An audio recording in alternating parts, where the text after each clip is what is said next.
Episode 21, Nature Doesn't Discriminate. Welcome to Thriving with Nature, a podcast that gives you the tools you need to live a modern lifestyle that helps regenerate our planet. And now your host, Hayley Weatherburn. Hello Thrivers, and welcome to this week's episode. It comes at a really interesting time on this planet. As you all know, we've been through COVID-19. In fact, I don't think that's even over yet. We're still, areas are starting to open up and things are starting to, shift back to a little bit of freedom. But right now, for those that are in LA, in the United States, it's almost taken a complete different turn with the riots that are happening at the moment in regards to George Floyd, black man that was killed by a police officer, a white police officer.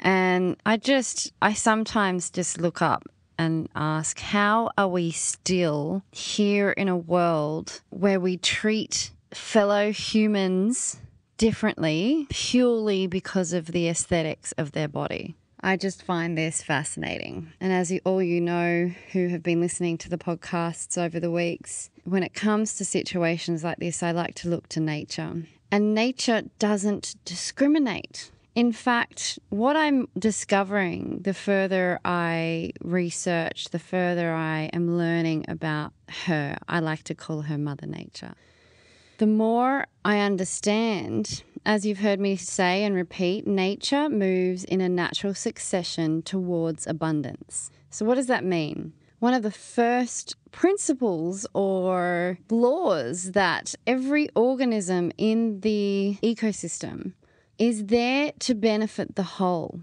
I remember when I was first studying about wolves, I had this obsession with wolves when I was, 14 to 17. I didn't have posters of people dance, boys to men or liked boys to men. I didn't have posters of dance groups in my room. I had posters of wolves. I've always been a nature buff. And I remember watching a documentary of a man who started to live near the wolves.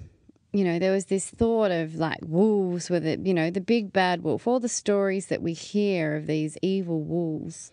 And interestingly, when he was studying them and watching them, he realized that the pack works in a unity. There's the alpha and it's the strongest of it's looking out for the whole of the pack, and only the alpha male and female will be the ones that mate, and everyone looks after these beautiful pups to help them grow, because at the end of the day, you're an alpha because you're strongest. You outwit, if I can say, others. You're there for the benefit of the actual whole pack. And so it only makes sense to breed the stronger of that. It's, that's Darwin's theory, only the strongest survive, or the survival of the fittest. But one of the really things, and my point I'm trying to make here, is one of the most interesting learnings that this man, I can't remember this documentary, but he was in a tent for months around the wolves, and he even peed around his border because that helped protect his, and the pack respected that. But one of the biggest learnings that came from this documentary was that the wolves, when they hunt a large animal, they will always take the most sickest or weakest, or they don't try and kill more than one animal. They'll kill enough to feed their pack. That's it. I believe the lions do the same. It's not about, greed. It's the survival for the ecosystem. They need that pack of antelopes, buffalo, whatever it is that they're hunting. I can't remember what the pack animal was.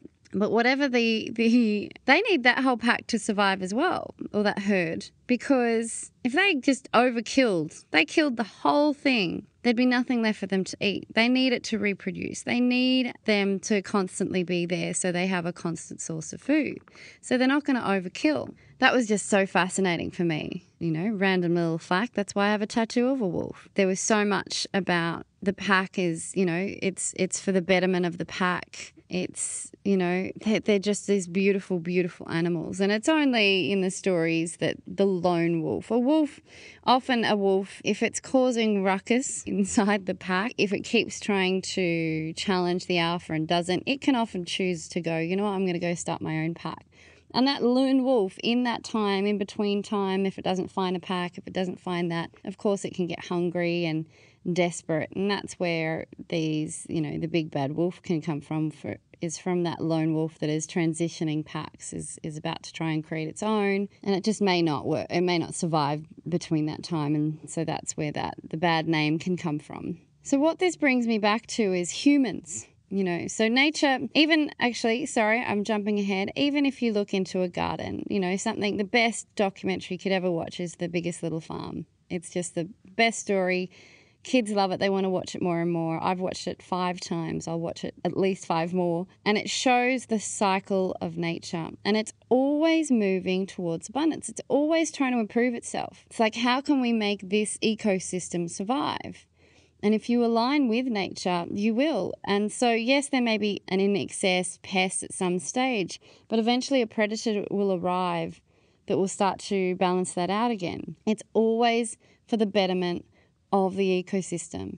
There's insects, there's microbes that sacrifice themselves for the betterment of the ecosystem. Everything is there working towards creating abundance in nature. If we move to the human race right now, we are not on a global scale. We're destroying this planet. We know that. We're quite aware of that.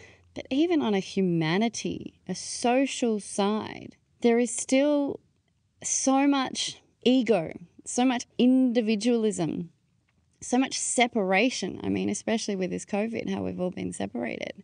This is not for the betterment of our ecosystem. This is not the betterment, and we are going to destroy ourselves on this trajectory. The fact that we're killing one another for the 3 millimeters, I thought it was fascinating what Zach Bush, MD, put up on his Instagram. He's put an image of basically a human without skin. So it's just muscle and tendons, and it says this is happening because of the 3 millimeters deep, we're all exactly the same.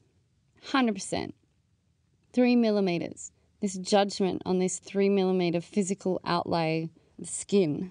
And we're destroying ourselves. There's hate and violence. And gosh, my heart goes out. I know I'm part of the white privileged. I know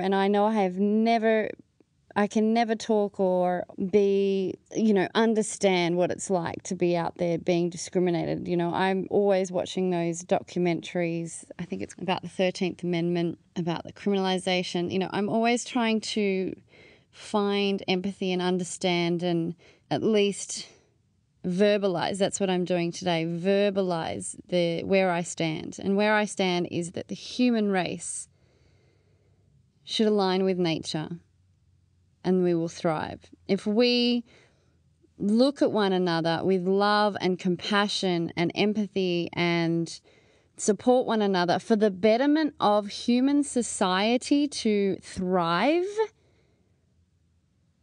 there shouldn't be any of this racism, this discrimination, this situation. That needs to be eliminated. There is no need for it. For us as humans to be shifting to a trajectory that aligns with nature to thrive, not implode and kill ourselves. We need to step outside ourselves, and there's this opportunity. The world is shifting regardless. We're on that trajectory. We're shifting, and what we're seeing is this huge mirror coming up right in front of us that is showing us so obviously that we need to shift. And my only hope is that we can start to behave like animals.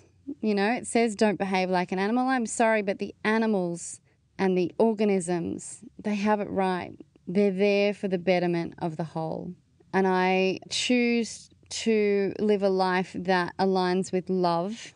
I choose to align with nature. I choose that I want to be a betterment of the whole. One of my lines is that I want to leave this place better than I found it. I want to know that I contributed towards a thriving planet, not a dying planet. and not a planet that kills one another for the colour of our skin or treats each other with disrespect, regardless. Nature doesn't discriminate.